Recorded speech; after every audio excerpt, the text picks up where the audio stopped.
Zambia has been hosting the 8th Conference on Mental Health and Psychosocial Support 2025 that brought together close to 1,000 delegates from 25 African countries and beyond the continent. Organized by focusing on mental health and its impact on young people, the conference gathered dignitaries like members of parliament, traditional leaders, civil society organizations, and cooperating partners like the United Nations, who have affirmed to safeguard the well-being of children's mental health. Channel Africa Zambia correspondent Davies Sikopo is attending the Regional Psychosocial Support Initiative. It was 5 full days of figuring out how young people across the continent can have their mental well-being protected.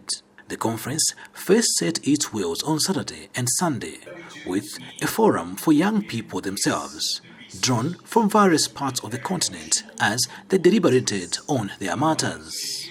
Dorothy Agoy of War Child in Uganda confirms children in war-torn areas have suffered severe mental challenges, but sees hope in rebuilding them. Most children have really confessed to have changed their behaviors. Like in Kampala, we work in the refugee settlements there. A grade 12 young learner at Munali Secondary School in Lusaka, Zambia, by the name of Blessings, who lives with the condition of albinism, recounts how she has had to deal with ridicule and abuse due to her condition. I'll just have to take a deep breath in and out. Sometimes I drink a lot of water. That's how I can deal with depression and not putting into consideration the negative things that people keep on telling me over my skin. For young online and digital safety advocates, Minle Malinga and Dylan Ndlovu of Nelson Mandela Children's Fund of South Africa, they appeal to their peers, parents and guardians on the need to protect young ones in the cyberspace.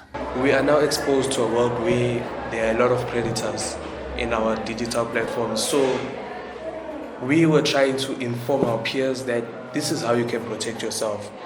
So when people spread negativity and they comment bad things on your post, it affects your self-esteem and confidence and how you see yourself as an individual, and that affects your mental health, which causes depression, anxiety, and all that. Zambia's Minister of Health, Elijah Muchima, states that mental health of over 890 million young people on the continent is paramount for development of the region. Let us outline specific, measurable steps to improve the mental health and psychosocial well-being of our children and young people. Regional Board Chairperson of REPSI, Gigi Gosne, underscores the need to include children in decision-making positions because their voices matter too.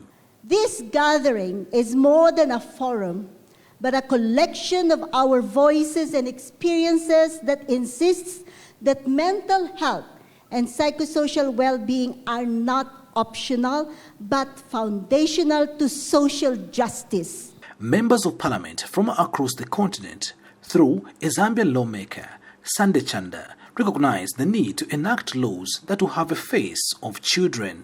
In the absence of us harmonizing the existing pieces of legislation, it becomes then very difficult for our health practitioners and our health workers to provide a service to the population that we're talking about, the demographic, that is the young people. Indeed, all what these children of Africa are asking for is not pity or favors, but to be seen as they are, that they too have a potential to contribute to the world effectively, and they want the world to see them as they are, just like the theme for the year 2025 conference, which has been See Us. Reporting for Channel Africa in Lusaka, Zambia, I'm Davies, Sikopo. And lastly, Afghanistan and Pakistan will resume peace talks in Istanbul following a failure in the previous discussions. The nations agreed to recommence talks at Turkey's request. Negotiation teams are currently in Istanbul to prevent resuming border clashes. Islamabad will press its central demand at the talks, which is action against militants using Afghanistan's territory as a safe haven and plans for attacks on Pakistani soil. The Afghan Taliban and Pakistani's military and foreign office have not commented on the matter. Now, recapping on your top stories, more than 2,400 people have been charged with armed rebellion, insulting and using violence against a public official exercising his duties, and incitement to commit felonies in Morocco. This follows the recent youth-led protests that turned violent. For any news stories you'd like to share with us, please send us an email to newsroom@channelafrica.co.za or call us at +27 11 714 4459. Channel Africa News, I'm Onele Nsinsi. SABC News. The African Perspective.